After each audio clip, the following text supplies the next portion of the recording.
The candles and imported orchids were too perfect to be real.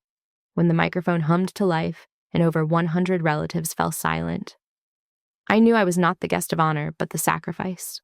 My parents thought I would cry and fade away into the night. They had no idea I had been waiting for this exact moment for 7 years. My name is Marianne Cole. At 34 years old, I have built a life in Columbus, Ohio, defined by absolute precision. I work as a senior lead for Ethelgard Analytics, a private firm that finds patterns in chaotic data sets where others see only noise. It is a quiet life, deliberate and solitary, far removed from the dynastic theater of the family I left behind. Yet, here I was, standing at the entrance of the gilded ballroom in the Wilder Hotel, clutching a clutch purse that cost more than my first car, stepping into a trap that had been baited with my own name. The invitation had arrived 2 weeks ago via registered courier, not standard mail. It was a heavy, cream-colored card with gold leaf lettering that read, "The Cole Family Reunion and Birthday Celebration." My parents, Richard and Cynthia, never did anything without a return on investment. The wording was stiff, formal, and devoid of warmth. It felt less like an invitation to a party and more like a summons to a deposition. I walked into the room and immediately felt the temperature drop. The air conditioning was set to a chill that preserved flowers and froze smiles. This did not look like a birthday party. It looked like a shareholder meeting for a corporation on the brink of a hostile takeover. Over 100 relatives were present. There were cousins I had not spoken to since I was 12, great aunts who clutched their pearls like rosaries, and business associates of my father who had no business being at a family event. They stood in tight clusters, sipping champagne and whispering, but the moment I crossed the threshold, the whispering stopped. Every head turned. I felt the weight of their collective judgment pressing against my skin like a physical force. I scanned the room, my analyst brain automatically cataloging the anomalies. There were 3 professional video cameras mounted on tripods, positioned to capture every angle of the center stage. High-intensity lighting rigs were clamped to the ceiling pillars, washing the room in a harsh, clinical brightness that left no shadow to hide in. A man in a tuxedo, whom I did not recognize, stood near the stage adjusting a microphone pack. He was clearly a hired master of ceremonies. Who hires a professional MC for a daughter's birthday unless the event is a performance? My mother detached herself from a group of local politicians near the bar and glided toward me. She wore a silver gown that looked like armor. Her face was a mask of perfectly applied makeup, designed to project wealth and conceal age. We had not shared a genuine conversation in 5 years. Our relationship consisted of scheduled 10-minute phone calls on major holidays and the occasional transfer of funds that I always promptly returned. To Richard and Cynthia Cole, a child was not a human being, but an extension of the brand. If the brand was excellence, I was the recalled product. "Marianne," she said, stopping 2 feet away from me. She did not offer a hug. Her eyes scanned my outfit, a simple black dress, looking for a flaw she could exploit. "You are late.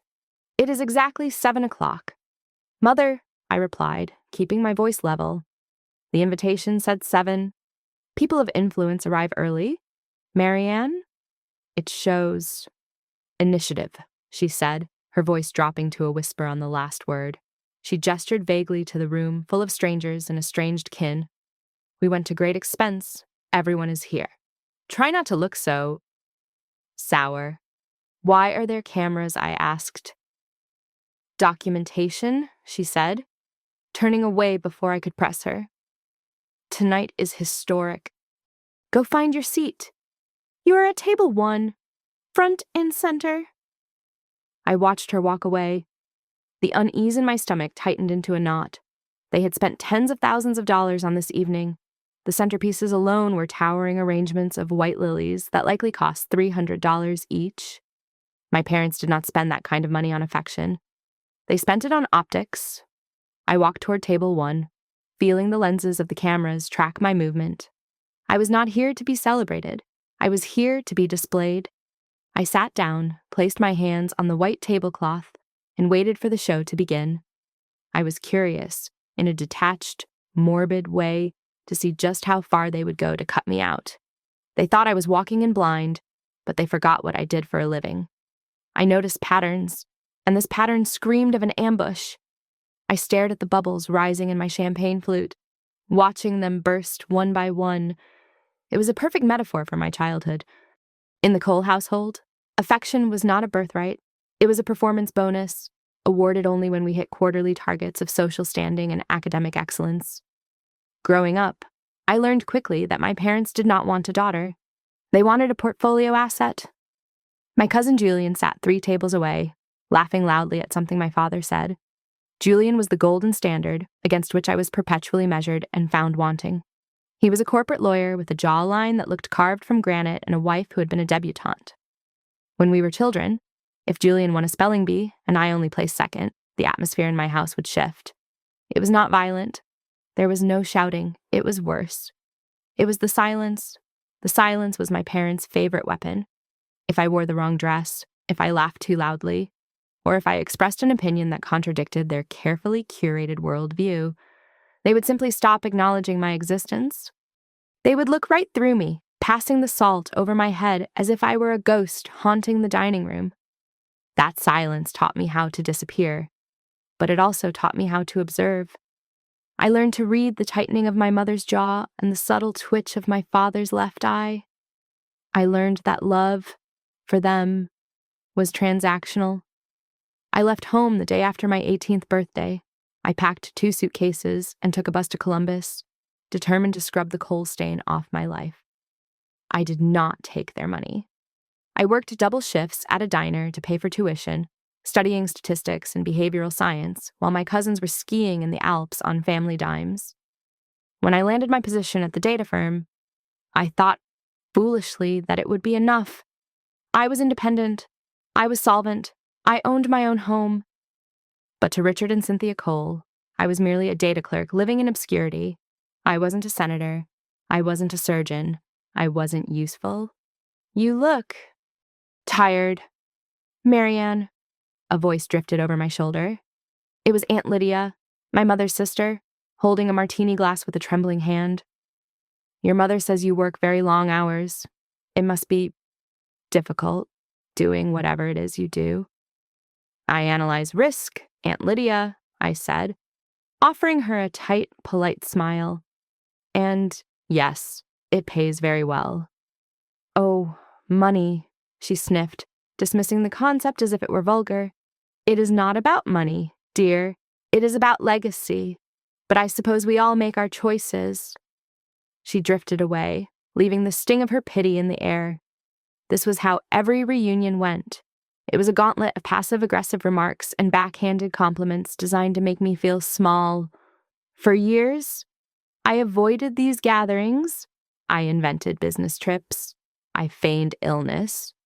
But this time was different. I accepted the invitation, not because I wanted their approval, but because I wanted to look them in the eye and feel nothing. I wanted to prove to myself that the little girl who cried in the silence was gone. Yet, as I sat there, a cold realization began to seep into my bones. Colder than the air conditioning. This was not just another family dinner where I would be ignored. The production value was too high. The guest list was too specific. The cameras were positioned to capture a reaction, not a celebration. I looked at the stage where my father was checking his watch. He did not look like a loving patriarch waiting to toast his daughter. He looked like a CEO waiting to announce a liquidation. My phone buzzed in my clutch, but I ignored it.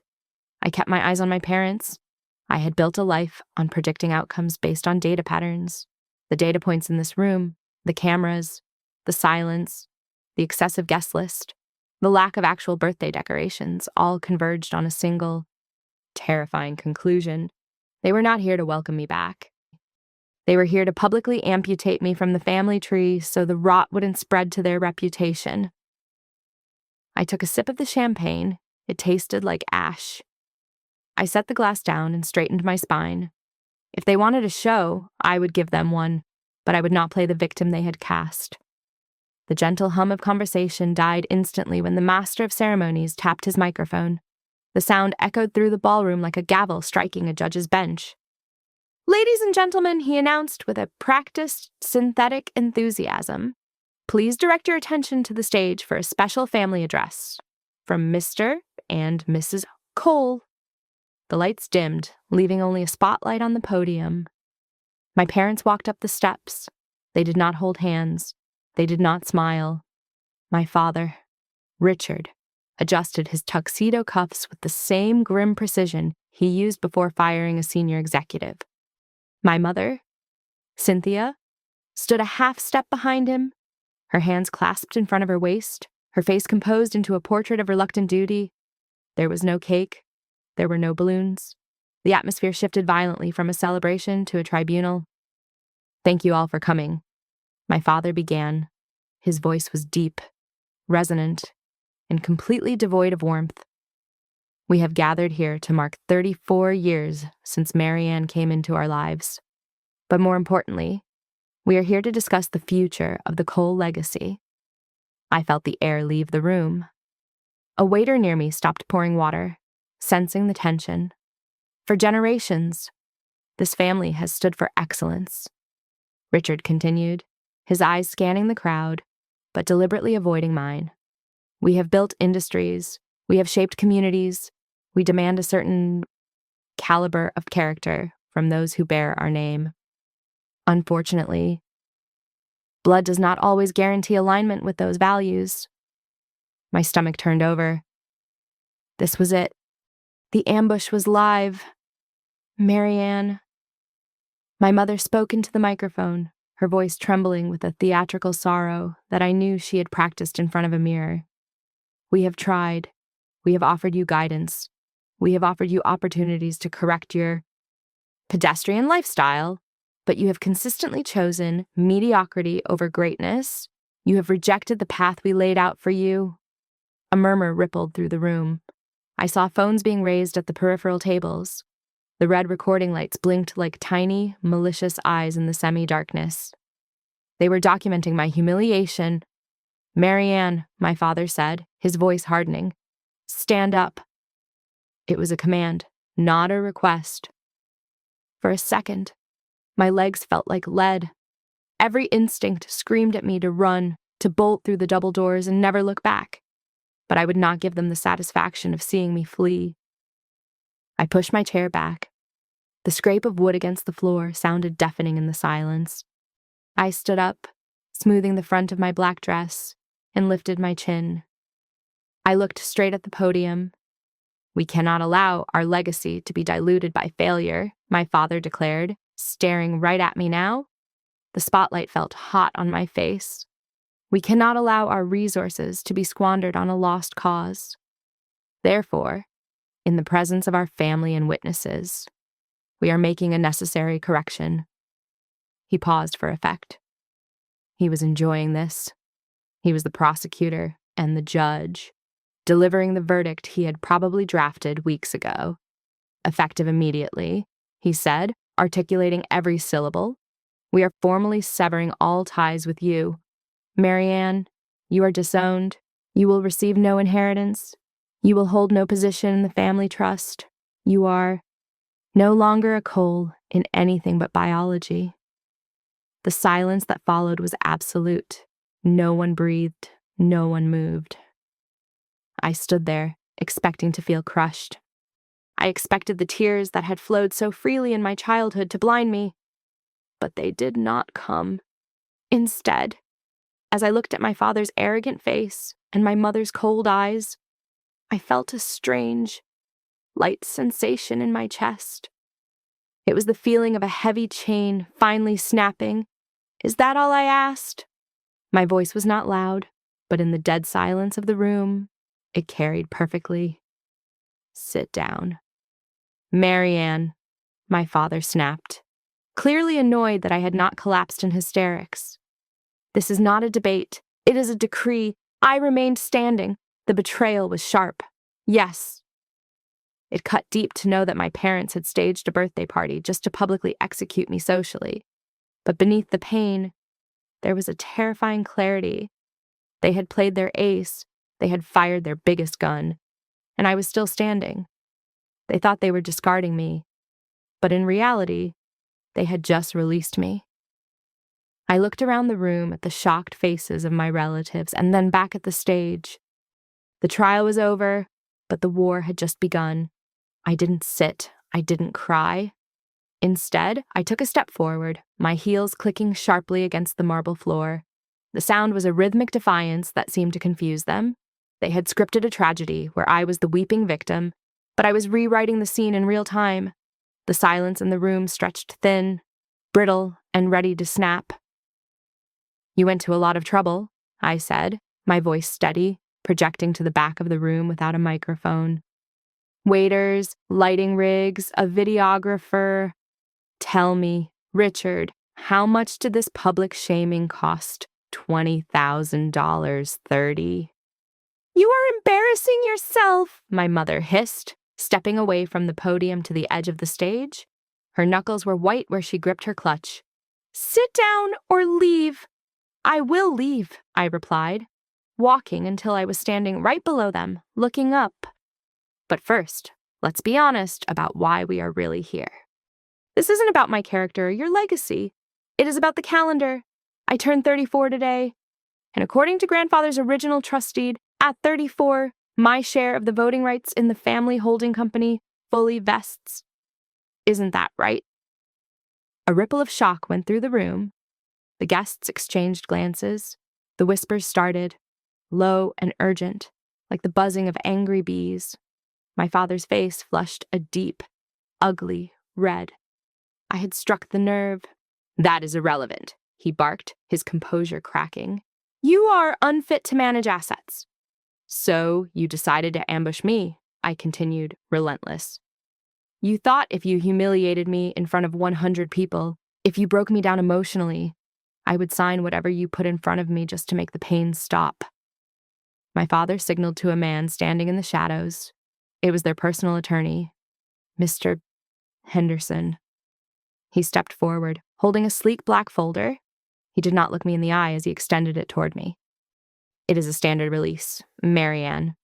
Henderson mumbled, sweat visible on his brow. "Just a formality to sever the financial ties in accordance with your parents' wishes." I took the folder. The room went dead silent again. I opened it. It was not a standard release. It was a complete abdication of my voting stock and a waiver of all future claims against the estate, in exchange for a payout of $10,000. It was an insult printed on legal bond paper. "Sign it," my father demanded. "Sign it and go back to your little life, and we will never speak to you again. Refuse and...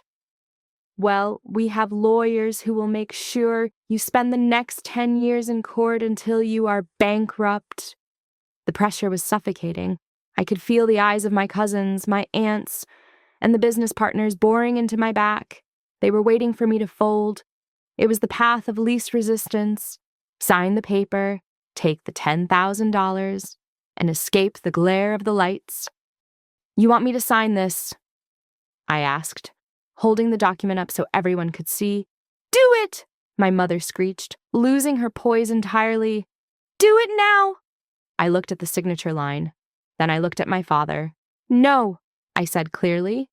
I closed the folder and dropped it onto the floor. It landed with a soft slap that sounded louder than a gunshot in the quiet room. "I am not signing away my birthright because you are afraid of me," I said. "And I am definitely not signing it for $10,000. My father looked like he was about to stroke out. He lunged toward the edge of the stage, pointing a shaking finger at my face.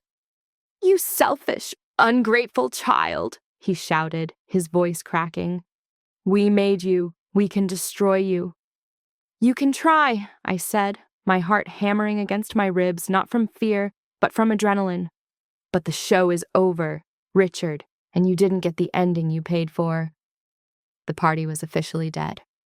The pretense of a celebration had evaporated, replaced by the raw, ugly heat of a family crisis.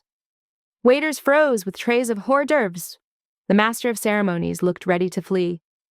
My parents stood on the stage, stripped of their dignity, glaring down at me with a hatred so pure it was almost impressive. They had wanted to make me an outcast. Instead, they had made me an enemy, and they had done it in front of the very audience they tried so hard to impress. Did you really think I would walk into a trap without checking the mechanism first? I asked, my voice cutting through the murmurs of the crowd. I turned my back on my parents and faced the room. I was no longer addressing the people who raised me. I was addressing the shareholders. 2 weeks ago, when I received that absurdly expensive invitation, I ran a background diagnostic on the family portfolio, I announced. I walked slowly along the edge of the stage, making eye contact with my Uncle Marcus, who sat on the board of directors. I was curious why a family that prides itself on fiscal conservatism would suddenly burn $50,000 on a birthday party for a daughter they pretend does not exist. "Marianne, stop this instant!" my mother shrieked, her poise shattering like dropped glass. "Security, get her out of here." "I wouldn't do that," I said calmly, raising my voice just enough to override hers. "Because if I am removed from this building, the automated email I queued up on my server will be sent to the IRS and the Securities and Exchange Commission in exactly 58 minutes. The word IRS had an immediate, galvanizing effect. The security guard who had taken a step toward me froze. Uncle Marcus stood up, his face pale. "What are you talking about?" "Marianne," Marcus demanded. "I am talking about the Cole Family Trust," I replied, slotting into my professional persona. The ballroom was just another boardroom now. "For the last 5 years, the dividends paid out to all of you have decreased by an average of 4% annually. Richard and Cynthia told you it was due to market volatility. That was a lie." "She is lying," my father bellowed, grabbing the microphone stand. "She is mentally unstable. She is doing this to hurt us." "I am doing this because the numbers do not add up." "Richard," I countered, looking him dead in the eye. "I traced the missing capital. It wasn't lost to the market. It was funneled into a shell company called Viridian Holdings, registered in the Cayman Islands, a company that lists Richard and Cynthia Cole as the sole beneficiaries." A gasp went through the room. This was not just family drama anymore. This was embezzlement. I saw the realization dawn on my cousin Julian's face. He was a lawyer. He knew exactly what this meant. "That is impossible," Julian said, standing up. "The bylaws require dual signatures for any transfer over $100,000. "Unless the signatures are forged," I said. "Or unless the oversight committee is asleep at the wheel. I have the bank records. Julian, I have the transfer dates. I have the IP addresses used to authorize the transactions. It is all in a secure cloud drive. I have been tracking their digital footprint for 10 days. My father looked like a cornered animal. He looked at the master of ceremonies and made a slashing motion across his throat. "Cut the sound!" he screamed. "Cut the mic!" The audio system died with a sharp pop of static, but it didn't matter. The room was silent enough that I didn't need amplification. The power in the room had shifted physically. Minutes ago, everyone was looking at my parents with reverence and at me with pity. Now, the eyes turning toward the stage were filled with suspicion and greed. My parents were no longer the benevolent monarchs of the family. They were suspects. "You are mistaken," my mother stammered, her voice shrill without the microphone. "We were protecting the family assets. We were investing." "Investing in what, mother?" I asked, stepping closer to the stairs so I was level with the audience. "Your retirement villa in Tuscany, because that is where the last wire transfer of $300,000 went last Tuesday." "That is enough, my father roared, descending the stairs toward me, his hands balled into fists. "You have ruined this evening. You have ruined everything." "I didn't ruin anything," I said, holding my ground as he loomed over me. "I just turned on the lights." "You wanted a public spectacle, father. You wanted everyone to witness the end of Marianne Cole. Well, here I am, and here's the truth you tried to buy off for $10,000. I looked at Uncle Marcus again. "If I were you, Uncle Marcus, I would ask to see the ledger for the fiscal year of 2024 immediately, before they have a chance to shred it. The banquet hall erupted. The polite veneer of the upper class dissolved instantly into chaos. People were shouting, pointing fingers, and pulling out their phones to call their own lawyers. My parents stood amidst the wreckage of their perfect evening, looking small and terrified. They had brought me here to destroy me, but they had forgotten the first rule of data analysis. The numbers never lie, but people do. And I had just exposed their lie to the only people who could punish them for it. The chaos in the ballroom was approaching a fever pitch when the double doors at the back of the room swung open with a violence that rattled the frames. The sound cut through the shouting like a gunshot. Every head turned. Standing in the threshold was not security, and it was not the police. It was a man whom most of the family believed was currently in a nursing home in Arizona, suffering from advanced dementia. It was Elias Thorne, my grandfather's personal attorney and the original executor of the Cole Family Trust. He was 82 years old, leaning heavily on a silver-tipped cane, but his eyes were sharp, clear, and burning with a terrifying intelligence. He was flanked by two young associates carrying heavy banker's boxes. "Elias," my father whispered, the microphone dangling uselessly from his hand, his face drained of color, turning a sickly shade of gray. "But you are supposed to be unwell." "I am old." "Richard, not dead," Elias boomed, his voice surprisingly strong. He began to walk slowly toward the stage, the crowd parting for him like the Red Sea. "And I am certainly not unwell enough to miss the attempted larceny you are trying to pass off as a birthday party." My mother looked as if she were about to faint.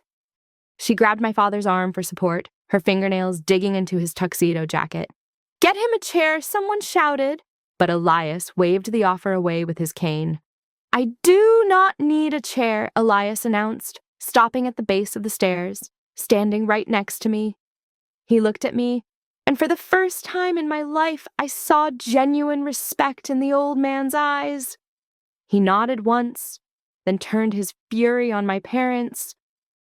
I need an explanation, although, looking at the documents Marianne just rejected, I believe I already have one. He snapped his fingers, and one of the associates handed him a thick file. Elias held it up for the room to see. "You told the board that the audit requirement for the trust was waived in 2022, Elias said, his voice dripping with disdain. "You forged my signature on that waiver. I have been watching the accounts from a mirrored server for 6 months. Every penny you stole to fund your lifestyle has been tracked." "This is a setup," my father screamed, his panic finally overtaking his arrogance. "Marianne put him up to this. She is manipulating a senile old man. The only thing Marianne did was refuse to be your accomplice," Elias retorted calmly. He tossed the file onto the nearest table. It slid across the surface and stopped in front of Aunt Lydia. "Read it." "Lydia, it is the real reason for this party. The trust bylaws state that when the primary heir turns 34, a mandatory external audit is triggered automatically. The only way to stop it is if the heir Marianne signs a document waiving her rights and disowning herself from the trust entirely." The room erupted. The pieces finally clicked into place for everyone. The cruelty of the evening, the theatrics, the public pressure. It wasn't just about hating me. It was about survival. They needed me to sign that paper tonight, before midnight, or their embezzlement would be exposed by the morning auditors. They tried to bully me into saving their skins by disguising it as a punishment. "You tried to make her sign away her rights to cover your theft," Uncle Marcus shouted, flipping through the pages of the file Elias had thrown. His hands were shaking. "Richard, there are transfers here for $2 million into a shell corporation." "It was a loan," my mother cried out, tears streaming down her face, ruining her makeup. "We were going to pay it back. We just needed time." "You are out of time." "Cynthia," Elias said coldly. The atmosphere in the room shifted instantly. The fear and confusion evaporated, replaced by the collective rage of a family that realized they had been robbed. Cousins who had been sneering at me 10 minutes ago were now advancing on the stage, shouting demands at my parents. The brand of the Cole family had dissolved, leaving behind only greed and betrayal. I stood still in the center of the hurricane. I did not need to shout. I did not need to point fingers. The truth was doing all the work for me. My parents were backed against the velvet curtains of the stage, looking small, trapped, and utterly defeated. They had built the stage to destroy me, but now it was their scaffold. I watched them unravel with a strange sense of detachment. I wasn't happy, exactly, but I was finally completely free. I watched the transformation of the room with the detached interest of a scientist observing a chemical reaction. The same people who had sneered at my dress and whispered about my mediocre career 10 minutes ago were now looking at me with a sudden, desperate warmth. It was fascinating, really, how quickly the definition of family shifted when the money was on the line. For 34 years, I had believed that my isolation was a defect in my own character. I thought I was too quiet, too awkward, too ungrateful. But as I looked at my parents, trembling in their expensive clothes, I realized the truth. My isolation was not a defect, it was a quarantine. I had instinctively kept myself safe from their infection. "Marianne," my cousin Julian said, stepping up to the edge of the stage. He had been the loudest voice laughing when my father told me to sit down. Now, his face was pale and serious. "Marianne, if this is true, if they really have been moving funds without board approval, you have to know that none of us knew. We were kept in the dark. You were happy to be in the dark as long as the dividend checks cleared." "Julian," I said softly. "No, that is not fair," he stammered, looking around at the other relatives for support. "We are family. We should have protected you." I almost laughed. Family. In this room was just a word used to enforce silence. It was a shield my parents used to hide their selfishness. They preached loyalty only when they needed accomplices. My father, realizing that his aggression had failed, decided to switch tactics. He smoothed his hair, took a deep breath, and arranged his face into a mask of weary benevolence. He walked toward me, hands open, palms up, the universal gesture of a man asking for a truce he did not deserve. "Marianne, please," he said, his voice dropping to a confidential, intimate tone that made my skin crawl. "Let's not do this in front of everyone. We are all emotional. Your mother and I. We made some difficult choices to protect the trust during the recession. Maybe we cut some corners. Maybe we were too harsh with you tonight." He reached out to touch my shoulder. I took a sharp step back. "Do not touch me," I said. "We can fix this," my mother added, stepping up beside him. She dabbed at her dry eyes with a napkin. "We can sit down tomorrow, just the three of us. We will rewrite the bylaws. We will give you a seat on the board. You want validation? You have it. You were right. We were wrong. Just tell Elias to put those files away." It was a masterclass in manipulation, a tactical apology. They weren't sorry they had stolen millions. They weren't sorry they had tried to humiliate me. They were sorry they had been caught. They were offering me a seat at the table, not because I earned it, but because they needed me to help them bury the body. "You think I want a seat on the board?" I asked, looking from my mother to my father. "You think I want to be part of this corruption? We are your parents." "Marianne," my mother cried out, her voice cracking. "Doesn't that mean anything to you? We gave you life." "You gave me life, and then you sent me a bill for it," I replied coldly. "You used my name to launder money. You invited 100 people here tonight to watch you destroy me socially so I would be too broken to ask where the money went. That is not family. That is a racketeering operation." "Marianne, be reasonable," my father hissed, his eyes darting to Elias, who was still holding the incriminating file. "If this gets out, the stock price will tank. Everyone in this room will lose money. Is that what you want, to bankrupt your own kin?" I looked at the crowd. They were silent, waiting for my answer. They were terrified. I am not responsible for your crimes. Richard, I said, using his first name intentionally. It severed the final thread. And I am not responsible for shielding this family from the consequences of your greed. You wanted to cut ties. You wanted a legal separation. You have it, but it won't be on your terms. It will be on mine. I turned to Elias. I am not signing anything, I told him. Do whatever you have to do.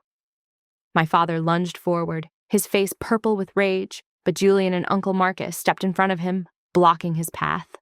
The physical barrier was symbolic. The tribe had turned. The alpha was wounded, and the pack was already moving to survive without him. I stood alone in the center of the room, not as a victim, and not as a daughter. I was simply the only person in the room who didn't have a price. The conversation on the stage shifted instantly from a family dispute to a triage of legal liabilities. It was no longer about hurt feelings or missed birthdays. It was about statutes, jail time, and the federal government. Elias Thorne did not soften the blow. He stood by the microphone stand, leaning on his cane, and listed the potential charges with the dry, monotone delivery of a man reading a grocery list. Wire fraud, Elias said, his voice projecting clearly. Money laundering, conspiracy to defraud a charitable trust, breach of fiduciary duty.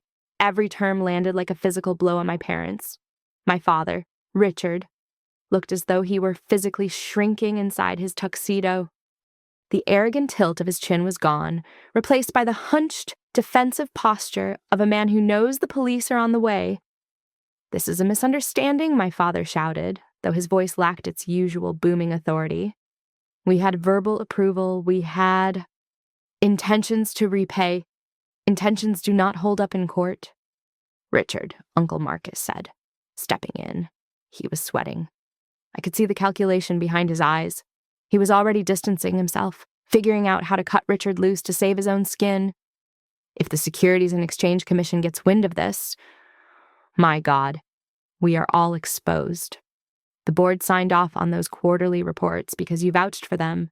You signed them too. Marcus, my mother screamed, her face blotchy and distorted with panic. Do not pretend you are innocent. If we go down, we are taking all of you with us. That was the breaking point. The threat of mutual destruction shattered whatever loyalty remained in the room. The air in the ballroom grew heavy and suffocating, thick with the smell of expensive perfume and fear. I watched as the friends of the family began to evaporate. It started with the politicians. A state senator who had been happily sipping scotch 10 minutes ago was now aggressively whispering into his phone, signaling for his wife to grab her coat. Then the business partners followed. They didn't say goodbye. They didn't make eye contact. They simply turned their backs and walked briskly toward the exit, heads down, desperate to avoid being associated with the disaster unfolding on stage. The waiters, sensing the shift, stopped serving food and began quietly clearing glasses, trying to make themselves invisible. The image of the perfect Cole family was not just cracking, it was being pulverized. The cameras that my mother had hired to document her triumph were now witnessing her demise.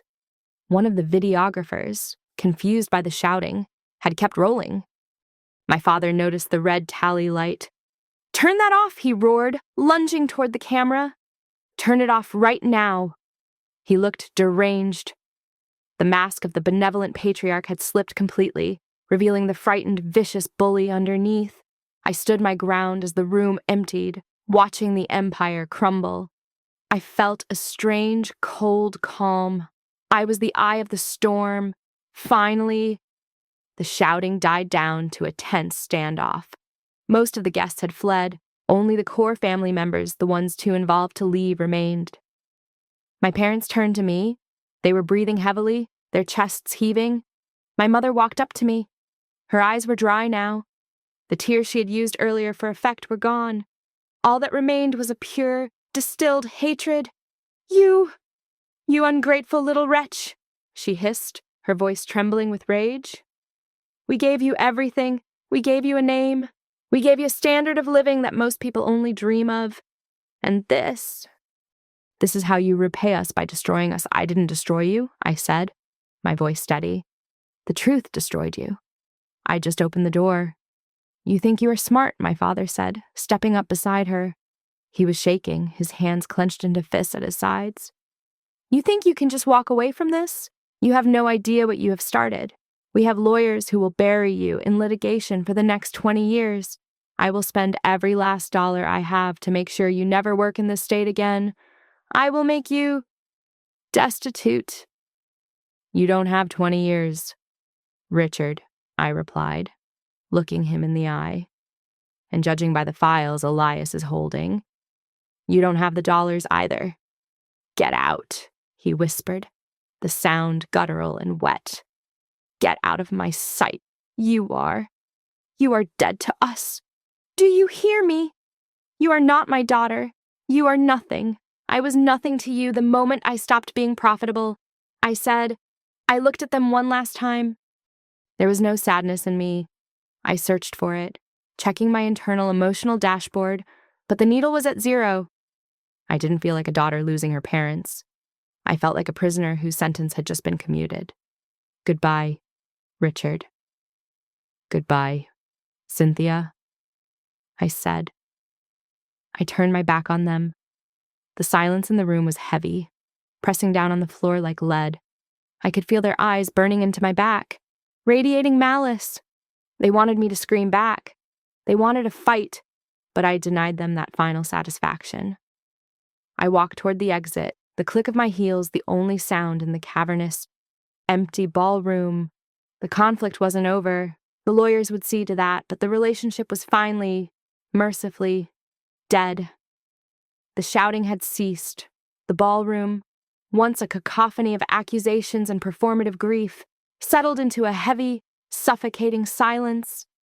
It was the kind of quiet that follows a natural disaster, where the survivors are too stunned to speak, only able to stare at the wreckage of what they thought was permanent. My parents were still standing near the stage, whispering furiously to their lawyer, but they looked small. They looked like ghosts haunting a house that had already been sold. I stood near the heavy oak doors, watching them. For years, I had played out this scenario in my head during sleepless nights. In those fantasies, I was always screaming, crying, demanding to know why I wasn't enough. But now that the moment was actually here, the anger had evaporated. It was replaced by a crystal clear, icy sobriety. I realized with a sudden jolt that I was not grieving the loss of a family. You cannot lose something you never had. I was simply walking out of a prison cell that I had mistaken for a home.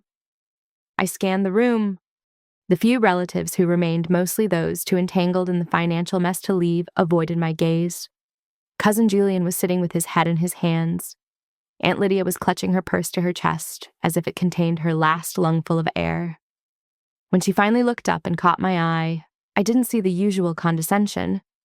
I saw fear. They were afraid of me. They were afraid of the truth I had unleashed, and they were afraid of the woman who was no longer willing to carry their secrets. "Marianne," a voice croaked from the shadows. It was Uncle Marcus. He took a hesitant step toward me, then stopped, his courage failing him halfway. We didn't know the extent of it. You have to believe that. Doesn't matter what I believe. Marcus, I said quietly. It only matters what the auditors believe. But what happens now? He asked, his voice trembling. If the authorities get involved, the scandal, it will destroy us. The scandal isn't what destroys you, I replied, feeling a strange sense of peace. It is the lie. The lie is what rots the foundation. I just kicked the door down so you could see the mold. I turned away from him.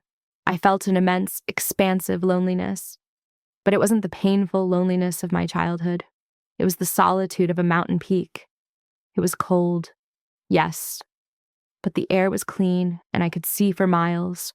I was alone, but for the first time in 34 years, I was whole.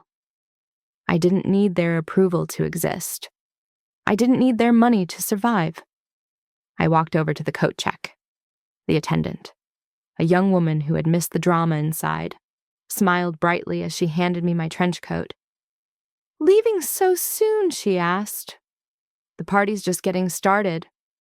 "The party is over," I told her, slipping my arms into the sleeves. "But the cleanup is going to take a long time." I buttoned my coat. I could hear the distant wail of sirens approaching from the city center. My parents heard them too. I saw my father's head snap up, his eyes widening in panic. He knew what that sound meant. It wasn't just an ambulance or a fire truck. It was the consequences arriving at 60 miles per hour.